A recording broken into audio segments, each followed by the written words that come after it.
Hi there. I want to ask you a question. Have you ever witnessed a performance that is so perfect that you tell yourself, I can never be that good. I can never be at that level. If you have, then probably you can relate to today's episode. So this is Two Legs Better, and we'll talk about badminton today. And welcome to my channel. So today, I'll be talking about Lin Dan and the career that Lin Dan has ended. First, I want to apologize for the title. The title is kind of like, for sensations purposes, but it's not. It's really not, because this is how I felt, and I'll explain what I mean by that. Okay. So specifically, what I'm going to talk about is some of the opponents when they played Lin Dan, and my goal is not to advocate how great Lin Dan has been, how great he was, and that's, well, of course that is the message, but that's not my goal. My goal is to explain why why was he able to do what he did, and why others couldn't. Because you think about it, when you think about it, the GOAT type of players like Lin Dan, he's just so strong, so fast, so powerful, and so smart. He's just better than everybody else. But that's not the truth. The truth is, there are lots of other people as strong as he was, as fast, as powerful, or even more. You think about it, he's not the tallest, and so and why it must be something he did, something the way he did it, and something he did that's different from the other person standing across the court. Because in order to stand on the court across the Lin Dan, you have to be good yourself, right? But in order to win over him, then you need to be better than him, right? But then you lose, and why? And sometimes that message can be crushing.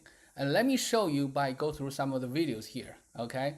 So the first one, which is probably most badminton fans already familiar with, is the famous double forehand hold and flick. Okay, this is against Kenneth Jonathan. I gotta tell you, Kenneth Jonathan was a very good player in his own right. Okay, he's a Denmark player, and this happened in the 2006 All England Open. You know how prestigious, if you are a badminton fan, you know how prestigious it is. So being able to stand on the court like this, you gotta know he's in the whole Europe at the time, Jonathan probably is only second to Peter Gader. So he's like the second best player in the whole continent of Europe among the badminton players. But this is what he did playing against the Lin Dan. Okay, let's take a look.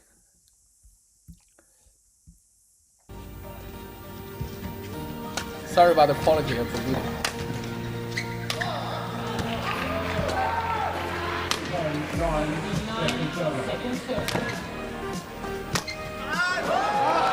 Okay, look at that. Okay, let's look at that. Anyone will catch Kenneth out, but what deception! Okay, but how did he do that? Okay, let's see. No, this is the first one. Okay, let's see.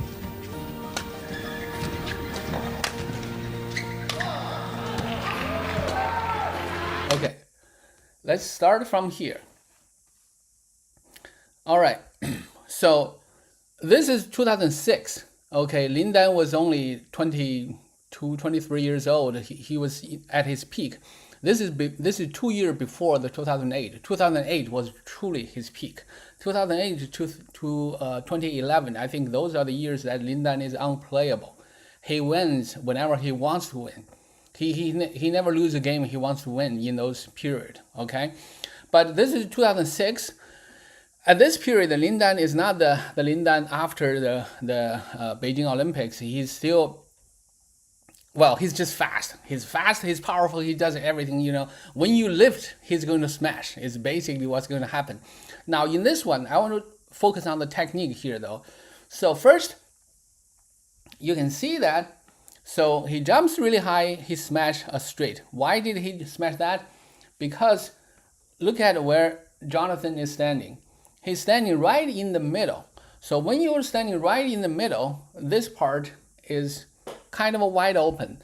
Why? Because it's closer to where he stands. Look at where Lin Dan is.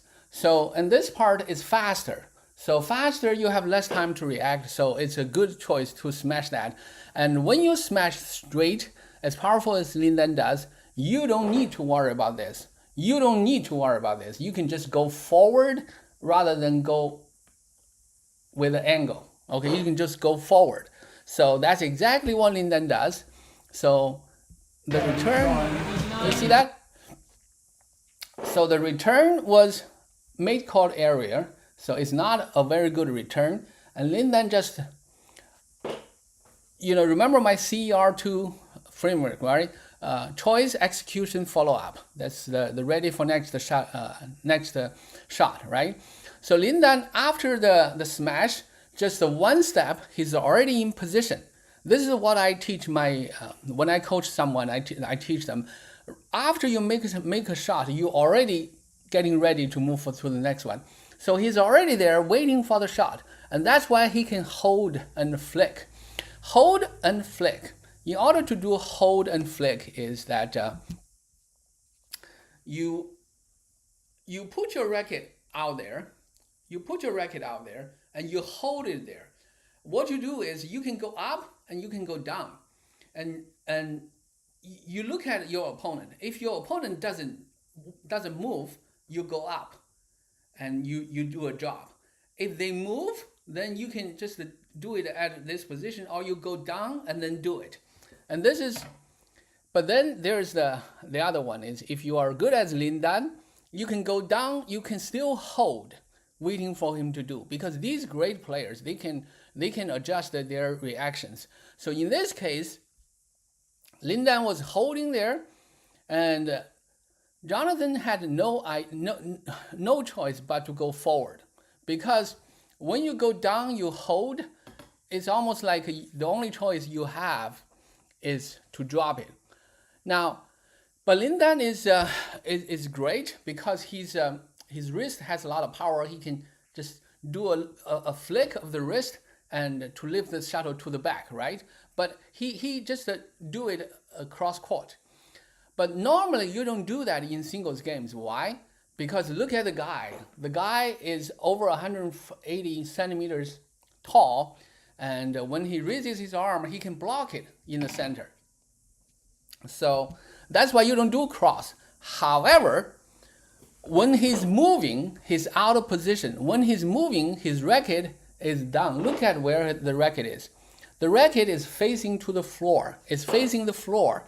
So it's down, it cannot block. And look at the shadow. The shadow is right here. The shadow is right here. So if the racket is up, there's a chance he can block it. But because he's moving to the corner one, this is one, so he can't block that. So it moves past him real quickly. So his only choice is to use his backhand. Okay? And he could use overhead. I think if he used overhead, then this would be available. But the backhand put him really in a very terrible situation because you can't see where Lin Dan is. Okay, let's keep rolling. All right. Now look at that. Look at that. And Lin Dan's movement, parallel, slightly forward movement. Why? Because the most vulnerable position or the most popular position or likely position is here, is back here. So he's protecting that.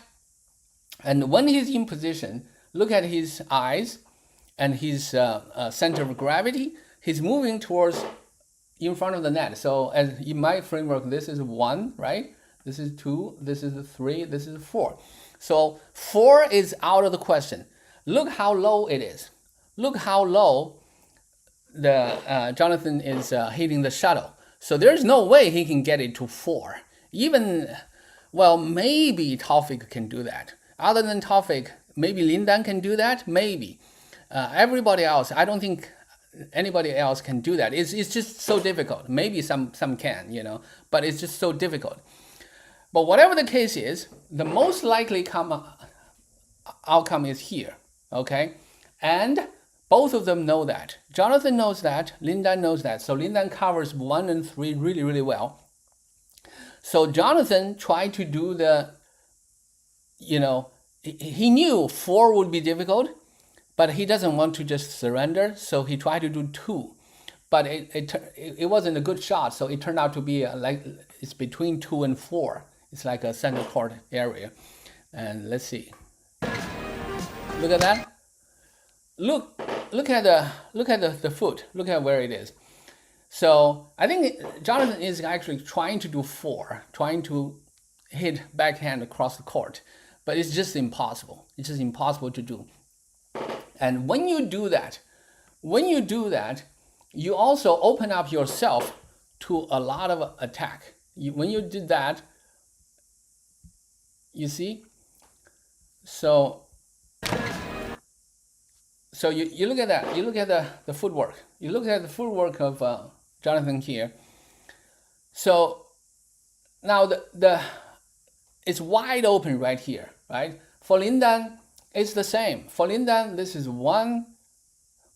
This is 1. This is 2.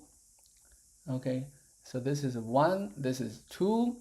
This is 3. This is 4. Right? So the easiest is to drop at 1. So it will force Jonathan to run, right? And he can do 3, of course. 3 is a good choice. And 2 is, you know, all 4 of them are good choice because Jonathan is in such a bad situation here, right? So he's running for his life. And so he just goes there early and put the racket there and hold, wait for Jonathan to react. If Jonathan doesn't react, it will be 1. It will be dropped at 1. And when Jonathan reacted to get to 1, and then just flick. And of course, you need a lot of, you need the timing, you need a lot of wrist power there. So let's take another look. See that? Very often, not anyone will catch Kenneth out. See? But what did you see that? So this is what Lin Dan did. Lin Dan first raised the racket there, like he's going to do a high drop, and then move down to lower to the wrist level, and then flick it. So that's like 2-3 actions in one shot. And look at Jonathan's reactions. And I remember saw an interview with Jonathan there afterwards, Kenneth Jonathan, and he said, you know, you do something your life like you know, it's your profession. You think you are a professional, but then when you play with Lin Dan, against Lin Dan, and he make you feel like you are amateur. I totally don't believe him. Don't blame him. I think he's being really, really honest, and this is how I view it as well. You are on the same court, but that other guy just doing everything in the right way, and somehow it's way better than what you did. Okay, so Kenneth, he accomplished this, you know, a lot of things in his life as well, but nowhere near this level, of course. I don't think he was seen much after this, but you know, so that's like my point of ending a career. But I don't mean, well, that's ending career, I guess. So, and this is a very, very, very telling one. Now, another one I want to show you is that is against another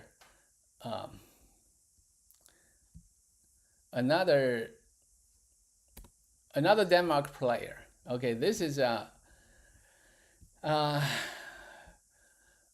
Joachim Persson, and he's another tall player, and he actually won a few gold, mostly with the team in Europe, and he's he's never, I don't think he was as prominent near the level of Peter Gaynor and others, even Kenneth Jonathan.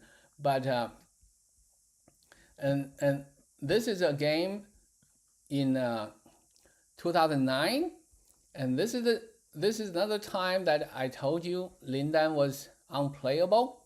In 2009, that's the year after the Beijing Olympics. Okay, you can see the score. The score is already 15-5. So it's already 15-5. But I want you to see the difference between these two players with one rally.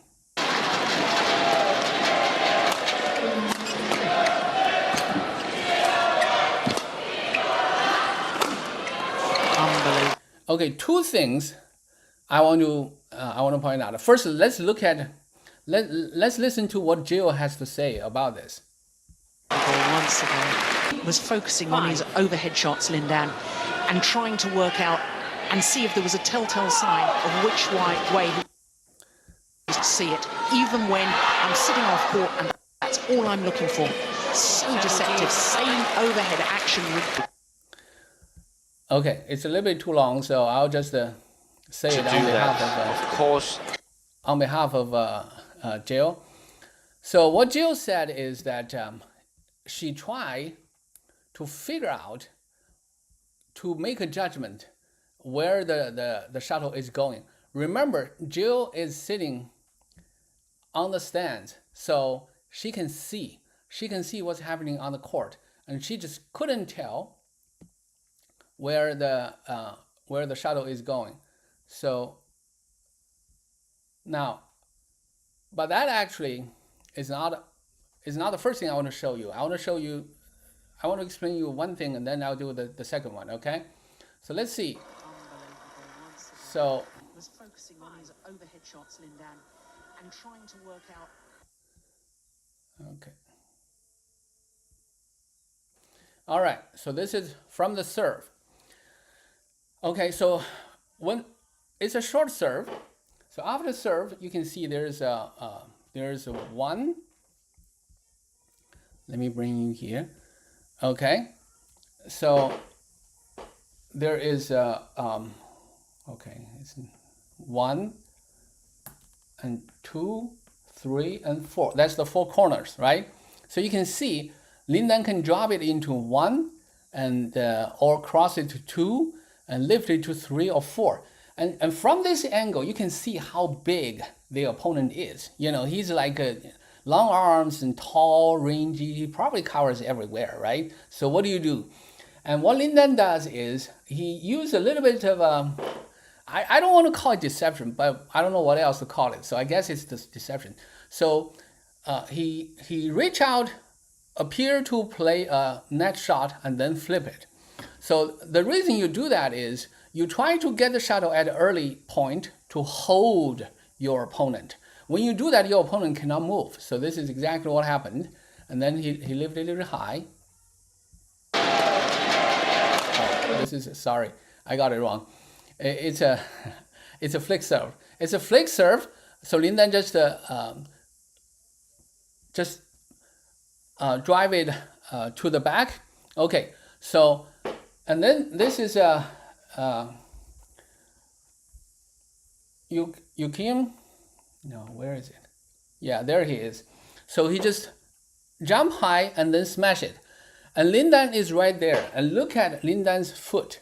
Look at Lin Dan's position. Lin Dan is right there. So if it's a cross one, it will be a little bit more threatening to Lin Dan, but it will be more difficult for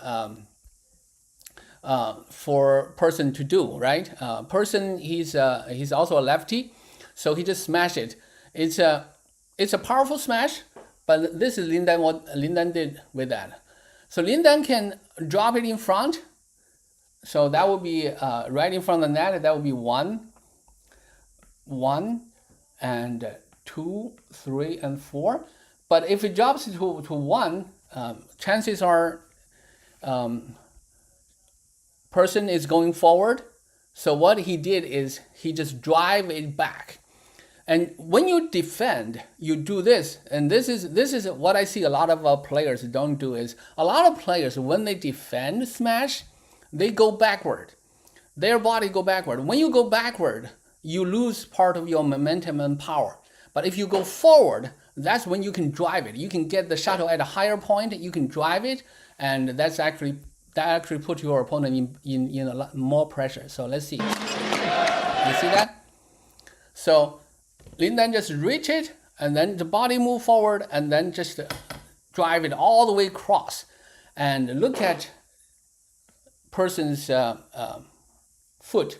Look at the body language. So he's a tall man. He's a big man. He had to go full stretch and to get it at a lower point. And look at the shuttle. The shuttle is about here. You see that? So it's a low point. When you have that low point, and look at Lin Dan, you can see that, all right? So he knew it's not going to go far. So he doesn't need to protect behind him too much. So he can creep a little bit towards the net. Don't do it too much though, because these players are powerful, right? But you just do that. And then Persson, he knew that. He knew all the things going on in Lin Dan's mind, but he couldn't see where he is or where he's moving towards. So what he did is he tried to see. He was playing overhead like a high clear, but then he dropped it, right? That's what happened. He dropped it. He dropped it. It's fine. So Lin Dan is already there. So it's almost like he barely moves, right? He just 1 foot over and go there, and then just do a cross. It's just an easy one, okay? So, and that's another thing that the person did. He lifted the cross. I would advise him to lift it straight. It's almost like he's trying to outsmart himself. So, but anyway, he lifted cross. Lin Dan is already there, so Lin Dan jump really high. And then that's where the smash comes. So when you are in position, you can jump really high. And Lin Dan has that ability. I know you probably know, I don't know if any of you are a basketball fan, you probably heard of Air Jordan, right? Michael Jordan. It's almost like he can stay in the air. When he jumps to the highest point, he can stay there. Lin Dan kind of has that too. It's almost like he's there and then start to drop. And that split second makes a huge difference, because at that point, he can do whatever he wants. He can see you. He can see your position. He can see your body language. He can see your movement. And he can change. So when he can change, you don't know what to do. Because without a anticipation, you don't know. It's very difficult to receive to defend a smash here. Okay, so and let's look at the slow once again was focusing on his overhead shots, Lin Dan, and trying to work out. Yeah, look at that. Look at that. He's high. He's trying to smash. You may say, he's looking at the shadow. Yeah, you can look up to the shadow, use your peripheral vision, you can still see your opponent. I can do that. Anyway, so you can see this is where Person's standing, and he's right in the center. So the most likely smash actually is to straight, to here.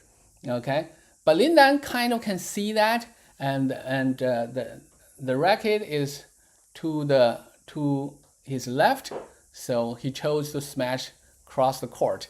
And Persson had no reaction because he guessed it wrong. Look at him. Focus on him. And see if there was a telltale. So his body is moving to his left, try to receive defend the smash to the left, and the shuttle goes to right, and he can only watch. So I can only imagine you play against somebody like that, when you can't even see where the shuttle is going, how devastating it is. So this is another one. And now I want to show you another guy. Okay, this is Park Song-won. Cheng-chen. That's in Chinese. I don't know how the Koreans pronounce his name though. And this guy, okay, let's see. All right. So this is him. So, and this game is in the 2011 Sudirman Cup, and Pao Cheng-chen was the number one men's single player on the Korean team, and he lost this game badly. The first set was okay. It was he actually led a little bit, but then the second set he was totally outclassed. You can see the score. Can you see the score there? It's 12-1. It's 12-1. Remember, this is the number one player in Korea, okay? And actually, the first 6 times they met, he beat Lin Dan 3 times. And he beat Lin Dan the first time they met. And he actually earned a nickname called Lin Dan Killer. You know, that's literally people call him Lin Dan Killer. And after people start calling him that, I don't think Lin Dan ever lost to him. And Lin Dan is very vengeful, you know. Don't piss him off. Well, great players, they all do that, you know. Don't piss them off. You piss them off, you're going to pay the price for the long run. Whatever. So I think Lin Dan kind of has a problem, has always been with taller players. It's like Axelsen, you know, Victor Axelsen, and who else? And Pao Cheng-chen was tall as well. But I just want to show you like one rally here. Yes, the gap. Okay, this is pure humiliation. Okay, he got to the net, he changed back to forehand. He can easily do a backhand. He's just kind of showing off and say, you know, I just have too much time. I can do whatever I want. I want to do forehand, you know, although I need to do more work, but I don't care. I just want to do it. But how did he get to that stage, okay? And notice how he apologized. Nothing is more humiliating than that. Sorry, I didn't mean to humiliate you. I just can't help it. You know, it's just too easy for me. So this is what happened. He's just too fast. The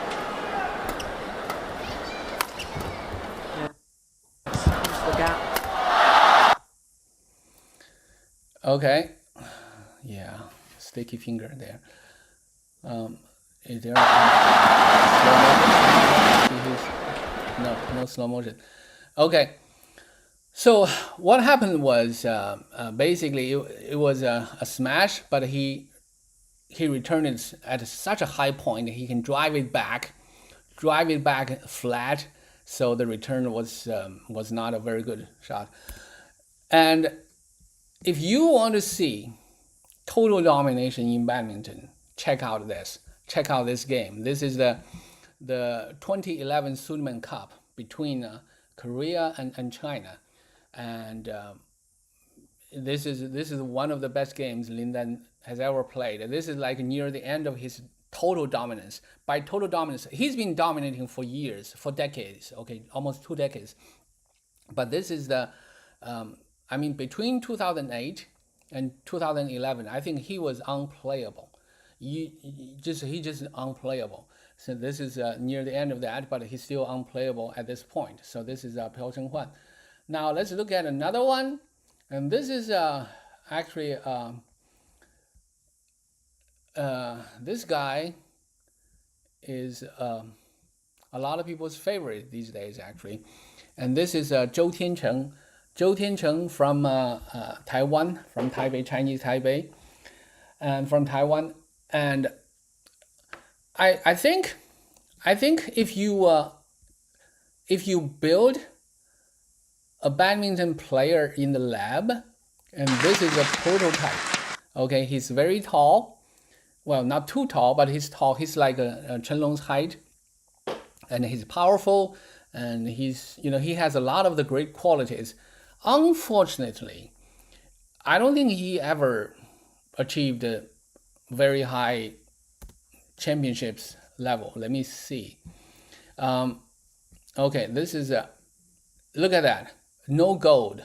The best was bronze.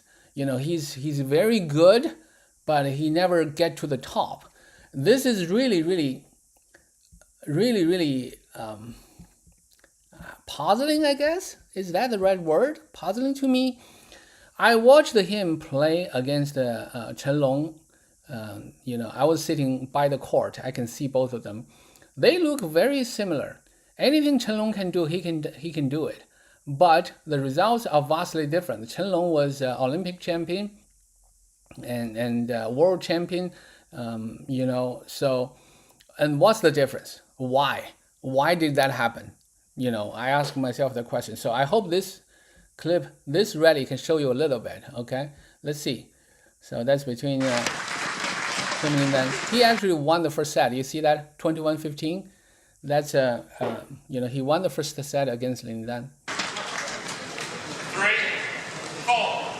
Okay, let's see.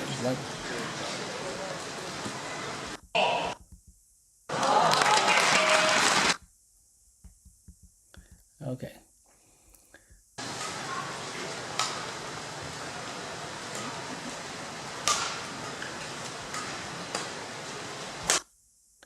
Okay, let's look at this rally. I think Chou Tien-chen won this rally. So let's look at that. Next.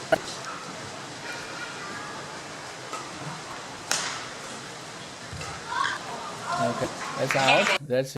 I want to point out something, but I don't know whether you noticed that or not. Okay, if you this is my assessment of Chou Tien-chen is this. He tend to play the shuttle at very late. He plays the shuttle at a very low point. You may say, well, a lot of single players do that. Even Lin Dan does that. Lin Dan is different. Lin Dan, the racket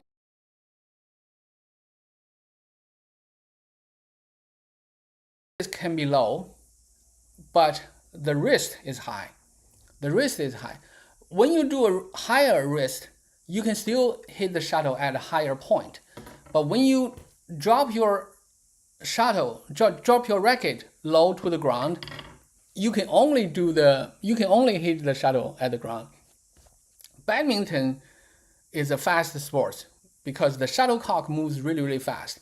So if there's a 1 meter difference between where you hit the shuttle, the speed of the shuttle and your choices are vastly different. So let's look at that again. See that? You see that? So what Chou Tien-chen did is his body is moving, the center of gravity of his body is moving a little bit backward. He received the shuttle at a low point. He still got the shuttle back, but the shuttle is not threatening. Think about it alternatively. Alternatively, if he moves, it wasn't a very fast smash, okay? So he can definitely do that. He just doesn't. It's like a habit or a training issue, whatever that is. He can just easily move forward. He can move forward and receive the shuttle at a higher point.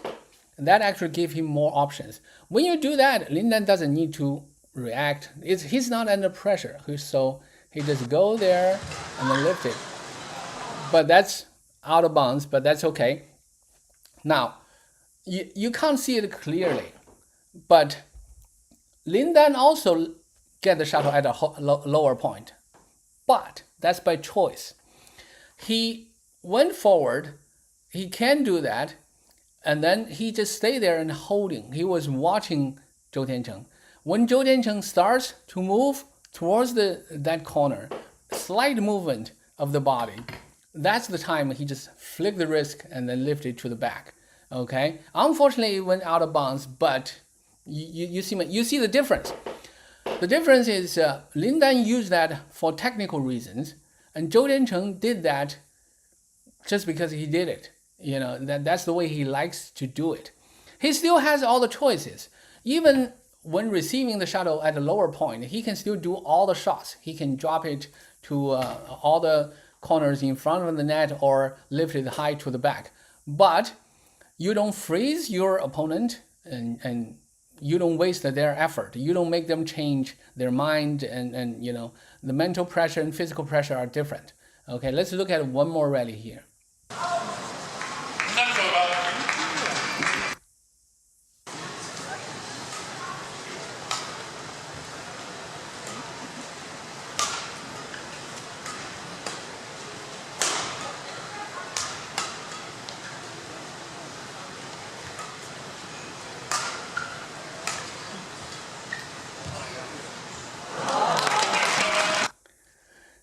Okay, so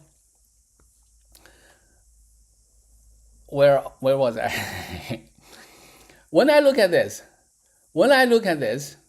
I can see all the nuances. I can see, you know, Lin Dan just raise the racket and hold there, and then move it at the last moment and see whether Chou Tien-chen is moving or not.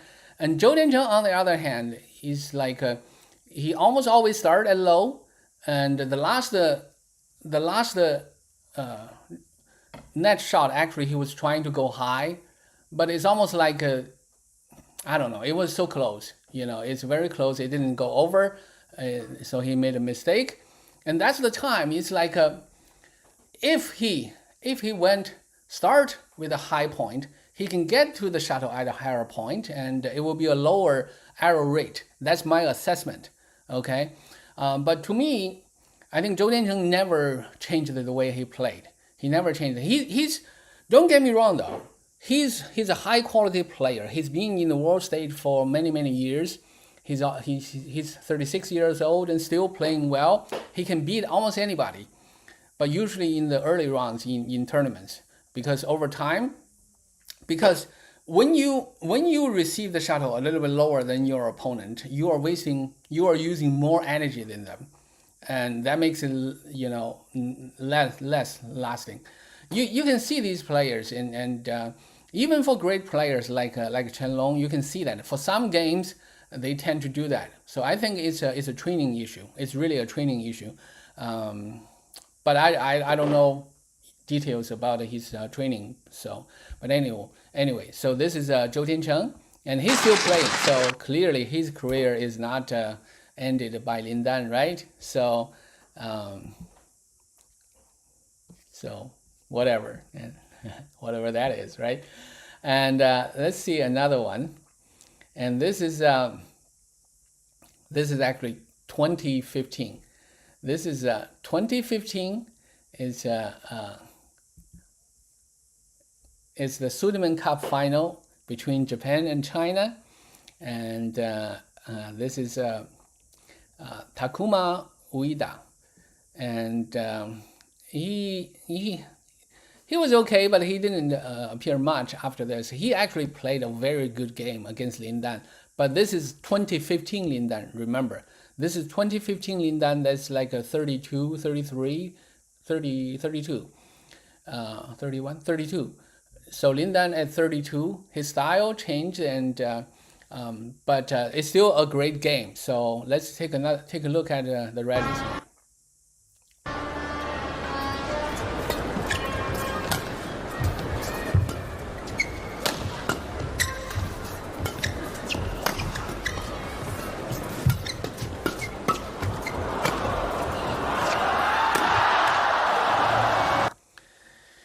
Okay, I think if you watched my earlier video, you know that I'm not a big fan of that little hop, especially when the opponent hit the shuttle, because here's the difference. The little hop means both of your feet leave the ground. When your feet leave the ground, you cannot change your mind. You cannot change your directions, and that's, in my mind, that's not good. You look at Lin Dan. Lin Dan rarely do the little hop, but he gets ready. He gets ready by lowering his center of gravity, not by hopping. Just, you know, if any of the young players there, you want to train yourself, try it. See the difference. Do not hop. lower your center of gravity so you have the flexibility to change your directions, and don't hop. When you hop, your body leaves the ground and you are toast, really. And then you need to change. So this is why, this is like a young player, 25 years old, against someone 32, 33. And even if you are stronger, if you consistently use so much more energy, you're going to lose, right? And Lin Dan still has that ability of make you guess and guess wrong. It's not really guess wrong. He's just watching you. He's high in the air and then getting ready to smash and watching you. So where are you gonna go? So what's your anticipation? You go left, I'm gonna hit right. You go right, I'm gonna hit left. And then as his opponent, you're standing there like a sitting duck. He's like, oh, what do I do? What do I do? And then he just does whatever he wants, and you can't react because your guess will be wrong. So, but anyway, let's take another look at this. It's in my book, I think Ueda is a very, very good player, actually. Very good player. It's too bad we don't see him much after this. So let's see. Okay, where is it? Where is the start? All right. Okay. Now this is okay. Okay, I don't know if you saw that. When Ueda tried to put it back, he actually was watching Lin Dan. Lin Dan's center of gravity moved back. That's why he dropped it in front of the net. But notice Lin Dan didn't hop. If he hop and move back, he cannot go back to the front. He just moved the center of gravity a little bit, but then when the shot goes to the front of net, he just move back and then go receive it. Okay, so